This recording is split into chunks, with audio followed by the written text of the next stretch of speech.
주님의 선하심을 기억하고 그 인자하심을 의지하여 오늘도 주 앞에 나오신 여러분을 예수님의 이름으로 환영하고 축복합니다. 이전에 저는 2번에 걸쳐서 시편 34편을 다루었습니다. 잘 나가던 다윗이 미친 사울에게 추격을 당하면서 도저히 해결할 수 없는 큰 두려움에 사로잡혔었죠. 그래서 적대 관계에 있던 블레셋으로 도망치기까지 했지만 살기 위해서 미친 사람 행세를 해야만 했던 그런 비참한 상황에서 쓴 시가 바로 시편 34편이었습니다. 그러나 다윗은 그 비참함 가운데 오히려 부르짖어 기도하면서 하나님과의 관계를 돌아보았고요. 그럼으로써 두려움에서 벗어나 기도와 찬양과 평안을 회복할 수 있었습니다. 그가 현상 수배범이 되어서 쫓기고 있다는 사실은 변하지 않았는데도 말이죠. 그리고 지난달에는 34편의 뒷부분을 통해 두려움에서 벗어난 다윗이 성도들에게 주는 가르침이 무엇인지를 다루었습니다. 용맹하고 젊은 사자라고 해도 때로는 배고플 수 있지만 여호와를 찾는 자에게는 모든 좋은 것이 부족하지 않다. 그러니 너희는 여호와의 선하심을 맛보아 알지어다. 그분께 피하여라. 그분을 경외하여라. 이것이 바로 다윗이 주는 교훈이었습니다. 이어서 그는 주를 경외하는 법을 구체적으로 알려주었는데요. 이것을 제가 3가지로 정리했었습니다. 첫째는 우리의 입술을 제어하여 악을 멀리하고 남을 속이는 거짓말을 하지 않는 것이 바로 여호와를 경외하는 방법이었습니다. 다윗은 본인의 작은 거짓말이 나비 효과가 되어서 큰 파멸로 이어졌던 것을 보았기에 이렇게 권면했던 것이죠. 우리 또한 작은 이익을 위해서 거짓말을 할 것이 아니라 하나님을 의지하며 거짓말을 하지 않고도 그 어려운 상황을 넘길 수 있도록 기도해야 할 것입니다. 2번째로 심판을 주님께 맡기고 개인적인 복수를 하지 않는 것이 주님을 경외하는 방법이었습니다. 연약한 자들을 착취하는 악한 자들에게 그보다 더 악한 자들을 들어서 심판하는 것이 바로 하나님의 방법이었죠. 억울한 다윗을 핍박했던 사울도 결국은 블레셋 군대에게 쫓기다가 자기의 칼로 자기를 찔러서 그렇게 죽이지 않았습니까? 뿐만 아니라 하나님은 당신의 종인 공권력을 세워두셔서 악행하는 자를 징벌하고 선행하는 자를 포상하여 사회 질서를 유지하게 하셨습니다. 그러니까 악한 자는 또 다른 악한 자나 혹은 공권력에 의해서 심판을 받게 되어 있다는 것이죠. 그리고 이 땅에서 미처 다 받지 못한 심판은 죽어서도 받습니다. 그렇기 때문에 우리는 내가 내 손에 피를 묻혀서 나까지도 심판받는 일이 없도록 주의해야 하는 것입니다. 셋째로 겸손한 마음으로 주께 피하며 부르짖어 기도해야 합니다. 앞서 말씀드린 2가지를 행하는 것은 우리의 죄된 본성을 거스르는 것이기에 결코 쉽지만은 않습니다. 그렇기 때문에 의인에게 주목하시는 주님께 부르짖어 기도하면서 능력을 공급받아 살아가야 하죠. 다윗이 권면한 대로 주님을 경외하며 찾고 주님께 피함으로써 여호와의 선하심을 맛보아 알고 모든 좋은 것에 부족함 없이 살아가는 우리 모두가 되기를 예수님의 이름으로 축복합니다. 오늘의 본문은 시편 52편입니다. 원래는 제가 제목을 포악한 자의 최후 vs 감람나무 같은 삶 이렇게 하고 싶었는데요. 좀 긴 것 같아서 이렇게 줄였습니다. 이전에 34편을 다루었는데 왜 오늘은 훅 건너뛰어서 52편을 다루는 걸까? 궁금하신 분이 계실 수도 있을 것입니다. 제가 이 본문을 선택한 이유는 이 시의 표제를 읽으면 알 수 있는데요. 제가 소리내어 읽겠습니다. 다윗의 마스길, 인도자를 따라 부르는 노래. 에돔인 도액이 사울에게 이르러 다윗이 아히멜렉의 집에 왔다고 그에게 말하던 때에. 아히멜렉, 우리가 이미 들었던 익숙한 이름이죠. 사무엘상 21장에서 최초로 등장해서 다윗을 맞이했고 사울의 오해 때문에 22장에서 숙청당한 바로 그 제사장입니다. 그렇기 때문에 우리는 오늘 본문의 표제를 통해서 52편 또한 시편 34편과 마찬가지로 사무엘상 21장, 22장과 관련이 있다는 것을 알 수 있습니다. 한 번 더 넘겨주시고요. 다시 말하면 오늘의 본문도 34편과 마찬가지로 사무엘상 21장, 22장의 맥락 안에서 쓰였다는 거죠. 이 흐름을 이어가기 위해서 오늘의 본문을 선택했습니다. 그렇기 때문에 먼저는 사무엘상 21, 22장에서 어떤 일들이 벌어졌는지를 설명해 드리겠습니다. 21장인데요. 사울에게서 도망치던 다윗은 제사장 아히멜렉에게로 향했습니다. 갑작스럽게 다윗을 맞이한 아히멜렉은 당황스러웠겠죠. 그래서 떨면서 물었습니다. 다윗님, 왜 아무도 없이 혼자 오셨습니까? 그러자 다윗은 임기응변으로 거짓말을 했죠. 제가 온 것은 왕의 명령을 받아서 비밀스럽게 온 것입니다. 그래서 제 일행은 지금 다른 장소에 있고 다른 곳에서 만나기로 약속되어 있습니다. 이 말을 들은 아히멜렉은 마음을 놓았던 것 같습니다. 그러니까 다윗이 요청하는 대로 순순히 떡도 주고 골리앗의 칼도 넘겨주었던 것이죠. 그런데 사무엘상 기자는 여기에 떡을 받는 장면 그리고 칼을 받는 장면 사이에 문맥하고 별로 상관이 없어 보이는 한 구절을 추가해 두었습니다.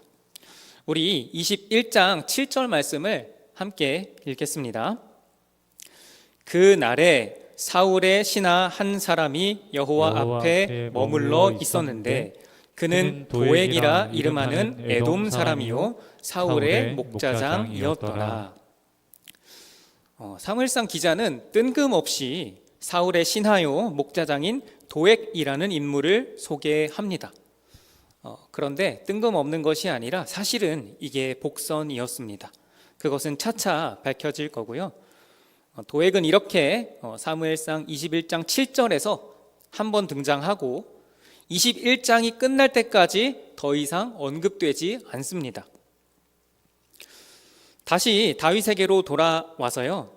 다윗은 아히멜렉에게 떡과 칼을 받았지만 그 두려움이 해결되지 않아서 블레셋으로 망명했고 하지만 오히려 잡혀 죽을 수도 있었기 때문에 미친 사람 행세를 하면서 그곳을 빠져나왔습니다. 그리고 이 사건 직후에 하나님 앞에서 회복된 내용을 담고 있는 것이 바로 시편 34편이었습니다. 그리고 22장을 들여다보면요, 다윗은 그 22장의 초반부에서 자기 사람들을 모아서 400명 정도 되는 무리를 만들었고요. 모압 왕에게 찾아가서 자기의 부모님을 맡겨드리면서 신변 보호를 요청했습니다. 그리고 선지자가 말씀한 대로 안전한 모압 땅을 떠나서 사울의 영향권인 유다 땅으로 다시 들어왔죠. 그리고 22장 6절부터는 장면이 다윗이 아니라 사울에게로 넘어갑니다. 사울은 다윗 무리가 유다 땅으로 들어왔다는 소식을 듣고 신하들에게 화를 내기 시작합니다. 제가 8절 말씀을 읽겠습니다. 너희가 다 공모하여 나를 대적하며 내 아들이 이새의 아들과 맹약하였으되 내게 고발하는 자가 하나도 없고 나를 위하여 슬퍼하거나 내 아들이 내 신하를 선동하여 오늘이라도 매복하였다가 나를 치려 하는 것을 내게 알리는 자가 하나도 없도다 하니. 이 구절로 미루어 보았을 때 사울은 피해망상에 시달리고 있었던 것 같습니다. 타인이 자기에게 해를 입힐 것이라는 그런 망상에 빠져서 괴로워하고 있었던 것이죠. 앞부분에서 너희 신하들이 다 공모하여 나를 대적하며 라고 했는데 근거가 없는 주장이죠. 사울이 자기 칼에 목숨을 잃을 때까지, 스스로 목숨을 끊을 때까지 누군가가 반역을 꾀했다거나 시도했다는 내용이 성경에는 없습니다. 더군다나 모두가 공모했다뇨. 당치도 않은 소리입니다. 그리고 8절 뒷부분에 내 아들, 그러니까 요나단이 내 신하를 선동하여 오늘이라도 매복하였다가 나를 치려 하는 것을 내게 알리는 자가 하나도 없도다. 이 주장 역시 근거가 없습니다. 요나단이 사울을 못마땅하게 여겼을 수는 있어도 반역을 꿈꿨다는 이야기 또한 성경에서 전혀 찾아볼 수가 없거든요. 오히려 요나단의 최후를 보면 그는 끝까지 사울의 편에서 함께 싸우다가 전사했을 뿐입니다. 그런데 사울이 이렇게 멘탈이 흔들리고 정신적으로 약해져 있는 것이 누군가에겐 출세하기 위한 절호의 기회로 보였던 것 같습니다. 제가 사무엘상 22장 9절을 그리고 여러분이 10절을 읽겠습니다. 그때에 에돔 사람 도액이 사울의 신하 중에 섰더니 대답하여 이르되 이새의 아들이 노베 와서 아히두베 아들 아히멜렉에게 이른 것을 내가 보았는데 아히멜렉이 그를 위하여 여호와께 묻고 그에게 음식도 주고 블레셋 사람 골리앗의 칼도 주더이다. 정확하게 시편 52편의 표제에 반영된 구절이죠. 에돔인 도액이 사울에게 이르러 다윗이 아히멜렉의 집에 왔다고 그에게 말하던 때에 이전에 우리가 함께 읽었던 21장 7절 제가 아까 복선이라고 말씀드렸던 그 구절 이후로 도액이 다시 등장한 것입니다. 지금 도액이 무엇을 하고 있습니까? 아히멜렉이 잘못했다고 사울에게 일러 바치고 있습니다. 여호와의 기름 부음 받은 왕에게 충성하는 게 잘못일까요? 잘못은 아니죠. 그런데도 시편 52편은 사실 도액에 대해서 굉장히 부정적인 평가를 내리고 있습니다. 그러면 다윗은 왜 도액을 악하다고 하며 나쁘게 표현하고 있는 것일까요? 다윗 자신과 관련된 일을 일러 바쳤기 때문에 사적인 감정이 좋지 않아서 도액에게 그렇게 나쁜 말들로 시를 쓴 것일까요? 그렇지는 않았을 것입니다. 더 중요한 이유가 있죠. 그것은 도액이 재물과 권력을 얻기 위해서 다른 사람에게 해악을 입히는 거짓말을 서슴지 않았기 때문일 것입니다. 다윗이 도액에 대해서 나쁘게 표현한 것은 재물과 권력을 얻기 위해서 다른 사람에게 해악을 입히는 거짓말을 서슴지 않았기 때문입니다. 아까 우리가 읽었던 10절 말씀을 볼까요? 10절에서 도액이 말하고 있는 것은 세 가지입니다. 첫째로 아히멜렉이 다윗을 위하여 여호와께 물었다. 둘째로 그가 다윗에게 음식을 주었다. 셋째, 그가 다윗에게 골리앗의 칼을 주었다. 여기서 두 번째와 세 번째 주장은 논란의 여지 없이 맞는 말입니다. 21장에도 다 나와 있는 내용이고요. 도액이 그것을 직접 목격했으니까요. 그런데 첫 번째 내용, 아히멜렉이 다윗을 위하여 여호와께 물었다는 내용은 사실 21장에 없습니다. 여러분 잘 생각해 보십시오. 21장에서의 다윗은 하나님의 임재를 잃어버리고 큰 두려움에 빠져 있었습니다.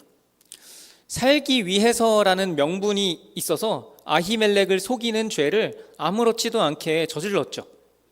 그렇게 죄 가운데 있던 다윗이, 하나님의 임재를 잃어버린 다윗이 과연 여호와께 내 길을 물어달라 그런 요청을 했을까요? 아마 그런 생각조차 들지 않았을 것입니다. 물론 22장 15절에 가보면 아히멜렉이 이렇게 이야기를 하기 때문에 헷갈릴 수도 있기는 합니다. 제가 읽겠습니다. 아히멜렉이 하는 말입니다. 내가 그를 위하여, 다윗을 위하여 하나님께 물은 것이 오늘이 처음이니까 결단코 아니니이다. 원하건대 왕은 종과 종의 아비의 온 집에 아무것도 돌리지 마옵소서. 왕의 종은 이 모든 크고 작은 일에 관하여 아는 것이 없나이다. 이 구절은 도에게 신고를 접수한 사울이 왜 반역을 공모했냐고 따져 물을 때 아히멜렉이 대답한 말입니다. 아히멜렉이 이 구절과 같이 대답한 것은 아마도 이런 이유에서였을 것입니다. 다윗이 최근에 방문했을 때는 순식간에 나한테 말도 없이 사라져서 하나님께 물을 겨를도 없었는데, 그치만 내가 이전에 다윗을 위해서 여러 번 물어왔던 것은 사실이니까 그런 적이 없다고는 할 수 없겠고, 그래, 그러면 이렇게 대답을 하자. 내가 그를 위하여 하나님께 물은 것이 오늘이 처음이니까.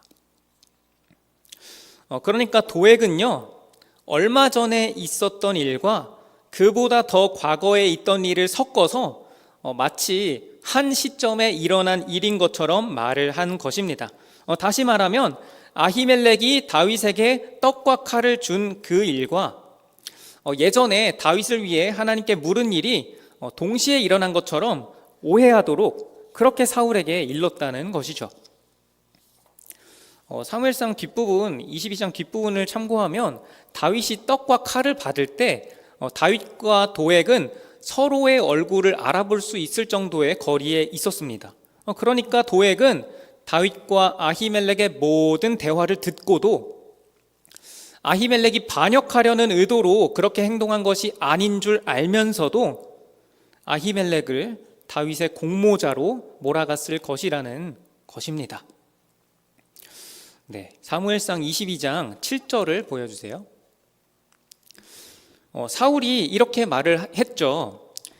다윗은 줄 수 없어도 나는 줄 수 있다. 사울의 이 말을 듣고 욕심이 생겼는지 밭과 포도원, 천부장이나 백부장의 자리를 얻어내기 위해서 도액은 무고한 사람을 희생시키기로 작정했던 것입니다. 그렇게 왕명을 따른다던 다윗에게 떡과 칼을 제공했던 아히멜렉은 순식간에 사울의 체제를 전복시키려는 역적으로 몰렸던 것입니다. 다시 15절 말씀을 보여주시면요. 아히멜렉이 15절과 같이 결백을 주장했지만 이미 확증 편향에 빠진 사울을 돌이킬 수는 없었습니다. 사울의 피해망상은 아히멜렉뿐만 아니라 다른 제사장들까지도 다윗에게 협조했다고 믿게 만들었죠. 그래서 사울은 제사장들까지 죽이라고 명령합니다. 그러나 사울의 호위병과 사울의 신하들은 사울보다는 여호와를 더 두려워했기 때문에 여호와의 제사장 죽이는 것을 주저했죠. 그러자 사울은 그 일을 신고했던 도액에게 이 일을 맡깁니다. 그랬더니 도액은 그 자리에 있던 제사장들을 죽이는 것뿐만 아니라 한술 더 떠서 놉 땅의 모든 생명을 진멸함으로써 사울을 향한 지대한 충성심을 보여주었죠. 오직 아히멜렉의 아들 아비아달만이 살아남아서 이 모든 참사를 다윗에게 전달할 수 있었습니다. 그래서 다윗이 분노한 가운데 시편 52편을 작성한 것이죠. 이제 오늘의 본문으로 돌아오겠습니다. 표제를 제외하고 우리 1절 말씀 함께 읽겠습니다. 포악한 자여, 내가 어찌하여 악한 계획을 스스로 자랑하는가? 하나님의 인자하심은 항상 있도다. 아멘. 여기서 포악한 자라고 번역된 단어는 사실은 용사 그리고 힘센 자라는 뜻입니다. 그런데 이 시에서는 이 힘센 자에 대해서 계속해서 부정적으로 묘사하기 때문에 개역개정은 아예 포악한 자라고 번역한 것으로 보입니다. 그래서 1절을 조금 더 직역을 하자면요, 힘센 자여, 너는 왜 악을 찬양하느냐, 악을 자랑하느냐. 그리고 이어서 하나님의 헤세드, 택하신 백성을 향한 하나님의 언약적인 사랑, 하나님의 약속에 근거한 무조건적인 사랑은 항상 있도다 라고 할 수 있습니다. 악한 것으로 기뻐하며 약한 자들을 짓밟는 그런 힘센 자가 있다 할지라도 그와 대조적으로 하나님의 인자하심이 항상 있기 때문에 이 땅에서 벌어지는 일들이 폭력적인 자들의 뜻대로만 되지는 않을 것이라는 점을 시인은 암시하고 있는 것입니다. 이어서 2절부터 4절까지를 제가 읽겠습니다. 내 혀가 심한 악을 꾀하여 날카로운 삭도같이 간사를 행하는도다. 내가 선보다 악을 사랑하며 의를 말함보다 거짓을 사랑하는도다.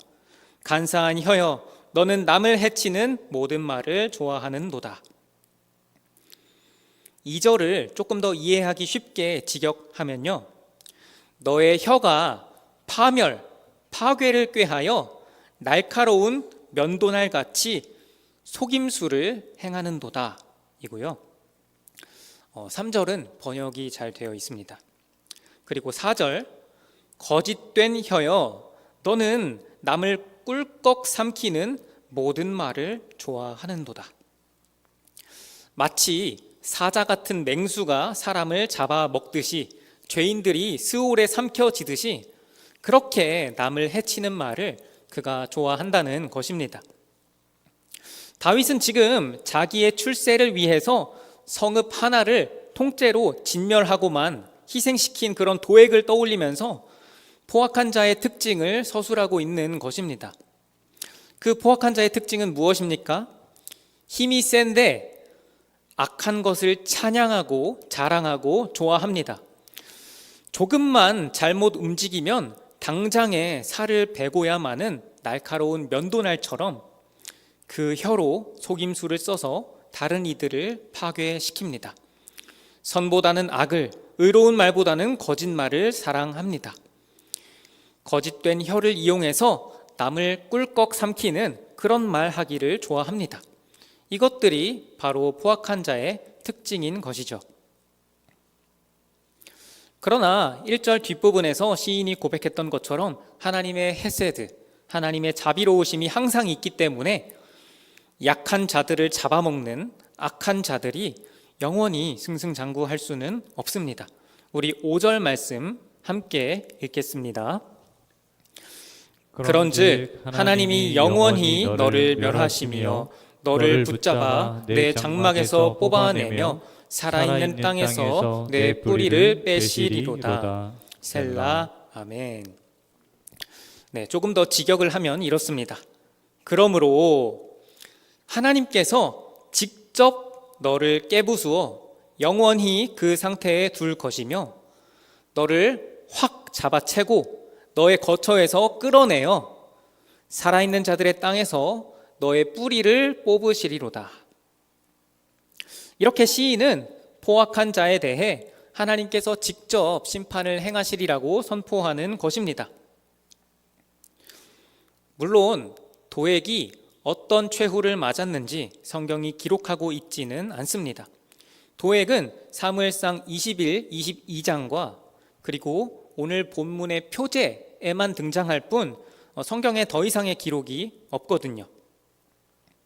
그러나 도액을 생각을 해보면요, 다른 신하들은 죽이지 않는 그런 여호와의 제사장들까지 싹 다 죽일 정도로 그렇게 사울에게 충성했는데도 그가 사울의 오른팔이 되었다는 기록도 없고, 또 다윗을 대했던 사울의 정신 상태를 생각해 본다면 아마도 도액은 토사구팽을 당하지 않았을까 싶습니다.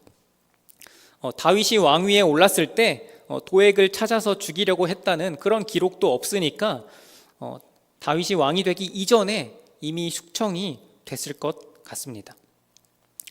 꼭 그렇지 않다고 해도 어떤 식으로든 공의로운 하나님의 심판을 받아서 살아있는 자들의 땅에서 뿌리가 뽑히는 그런 최후를 맞았을 것입니다. 6절과 7절은 제가 바로 직역을 하면서 설명을 추가하겠습니다. 네, 그냥 잘 들으시면 됩니다. 6절입니다. 하나님께서 포악한 자에게 심판을 행하신 것을 보면서 의로운 이들이 그 크신 권능에 두려워합니다. 그리고 그 악한 자의 폭압으로부터 벗어났기에 안도하는 웃음을 지으며 말하죠. 7절입니다. 이 사람은 하나님을 자기 힘으로 피난처로 요새로 삼지 않았지만 그의 재물의 풍부함을 신뢰하며 그의 악함으로 스스로를 강하게 하던 자로구나. 이런 사람은 하나님이 아니라 돈을 의지하기 때문에 온갖 악한 방법을 써서라도 돈을 악착같이 긁어모아 스스로를 강하게 하며 살아왔다는 것입니다. 그러나 그의 악함 때문에 결국에는 심판을 받아 망하게 된 것이고요.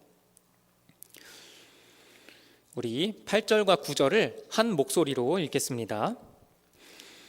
그러나 나는 하나님의 집에 있는 푸른 감람나무 같으며 하나님의 인자하심을 영원히 의지하리로다. 주께서 이를 행하셨으므로 내가 영원히 주께 감사하고 주의 이름이 선하심으로 주의 성도 앞에서 내가 주의 이름을 사모하리이다. 아멘. 8절입니다. 그러나 도액과 같이 뿌리가 뽑혀버릴 그런 포악한 자와는 다르게 나 다윗은 하나님의 집에 굳건하게 뿌리 내린 잎이 파릇파릇하고 무성한 감람나무 같습니다. 저는 이 구절을 읽으면서 그런 이미지가 떠오르더라고요. 하나님이 사시는 대저택 안에 아름답게 꾸며진 정원이 있는데 그 정원에 감람나무들이 심겨져 있는 것입니다. 누가 감히 이곳에 쳐들어와서 이 싱싱한 감람나무들을, 하나님의 햇새들을 영원히 의지하는 성도들을 해할 수 있겠습니까? 놀라운 것은 이 고백을 하고 있는 이가 강력한 왕권을 갖고 있는 사울에게 살랑살랑 꼬리치는 도액이 아니라 반역자로 몰려서 도망다니고 있는 다윗이라는 점입니다. 이렇게 놀라운 고백을 하고 있는 것이죠. 9절입니다. 주께서 이렇게 심판을 행하셨으므로, 다윗은 믿음의 눈으로 도액이 당할 심판을 미리 내다본 것 같습니다. 내가 영원히 주를 찬양하고 주의 이름이 선하심으로 주의 성도 앞에서 내가 주의 이름을 기다리겠습니다. 다시 말하면 주님께서 능력의 이름으로 일하실 것을 기다리겠다고 고백하며 다윗이 시를 마무리하고 있는 것입니다. 말씀을 정리하겠습니다. 사랑하는 동인의 성도 여러분, 여러분의 손에 힘이 있다고 할지라도 포악한 자는 되지 마시기를 간곡히 권고드립니다. 하나님이 아니라 돈을 의지하면서 재물과 권력을 얻으려고 수단과 방법을 가리지 않는 그런 사람이 되지 말라는 것입니다. 왜냐하면 거짓말과 온갖 술수로 다른 이들을 등쳐먹고 희생자들을 꿀꺽 삼키는 도액 같은 사람들은 언젠가 피할 수 없는 하나님의 심판에 직면하게 되기 때문이죠. 그런 이들은 오늘 말씀과 같이 결국에는 깨 부서지고 확 잡아챈 채로 끌려가고 뿌리가 뽑히는 최후를 맞이하게 될 것입니다. 이와는 반대로 다윗과 같이 푸르고 생명력 넘치는 하나님 집에 뿌리 내린 감람나무 같은 삶, 그런 삶을 살아가는 우리 모두가 되기를 예수님의 이름으로 축복합니다. 돈이 아니라 우리를 택하시고 영원토록 포기하지 않으시며 변치 않게 사랑하시는 그 하나님의 햇새들을 늘 의지하면서, 그 인자하심을 늘 의지하면서 모든 고난을 뛰어넘어 번성해 가시기를 예수님의 이름으로 축복합니다. 그렇게 심판하고 일하실 주님을 기대하며 주님이 주시는 평강 가운데 주님의 선하심을 맛보아 알고 늘 감사와 찬양으로 하나님께 영광 돌리는 우리 모두가 되기를 예수 그리스도의 이름으로 축복합니다.